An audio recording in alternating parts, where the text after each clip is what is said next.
Just a few things here. First, I'd like to thank the citizens for coming out tonight, too. I hope something's been said here tonight that you can use, think about it, and move on it. When he gave his testimony here, you know, Commissioner Knowles has said it best. He said, if we are not serious and not really to be destroyed, then we need to move out the way. Because we're fighting a giant. And in this war, we need a giant killer. We're fighting, we don't have any friends in Washington. We don't have any friends in Lansing.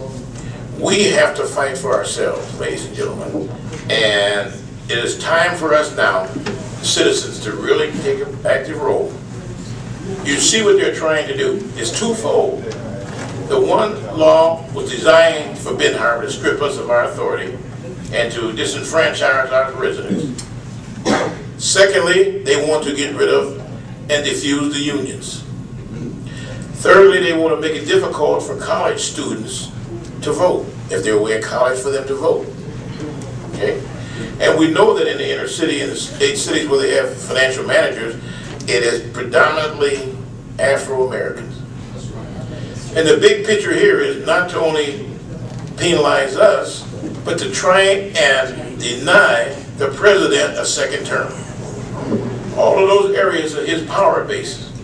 And you destroy his power base, so it'll be very, very difficult for him to be re-elected. We understand that. This goes deeper and farther. We have to be a people that think.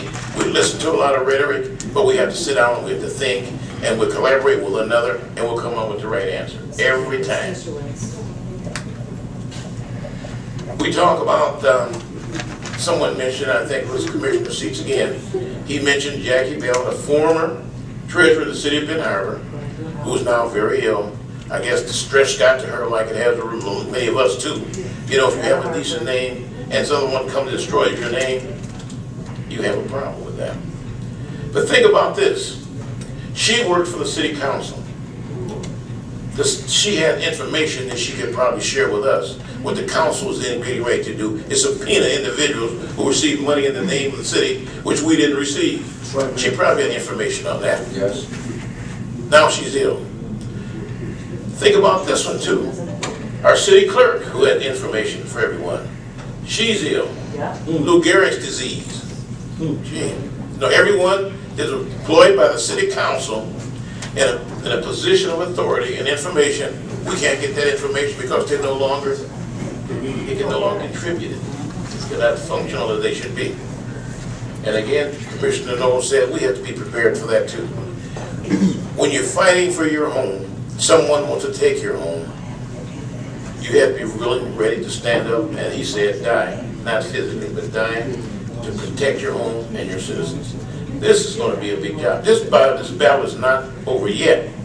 When you disenfranchise individuals, the U.S. Constitution gives us the right to vote and to bear arms. And to protect our homesteads.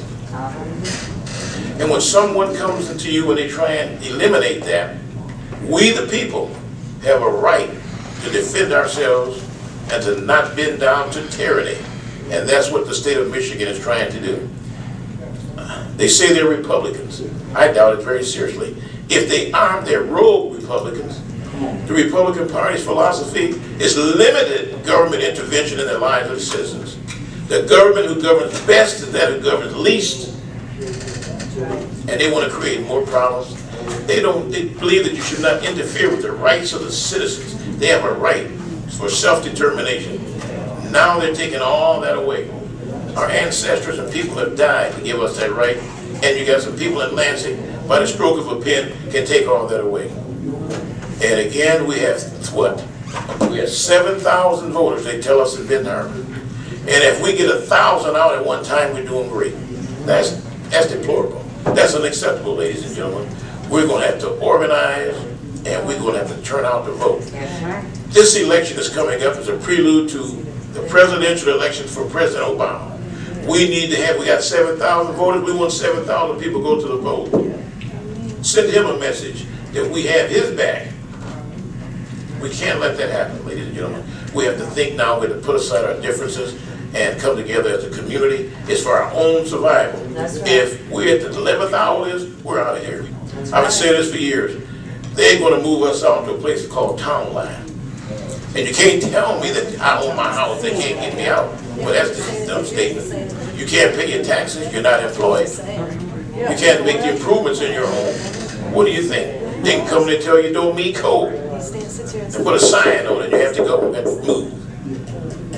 We have to think. And now is the time for us to come together. Sometimes, you know, a little adversity brings people closer together. And I say one thing, well, they say you can't vote, your vote don't count. But if they tell us that we want to vote, we're going to go to the polls and vote. You kept carrying it on. We're not going to let them take away our right to vote. And we're going to have to do what we have to do. I quoted Malcolm X the other day. He said, by any means necessary, give me the ballot or the bullet. And that's going to have to be the war cry here in the city of Benton Harbor. Because we've got to get our citizens out. We have to protect what we have, protect our citizens, and do what we have to do. And I thank you. The chair will entertain a motion to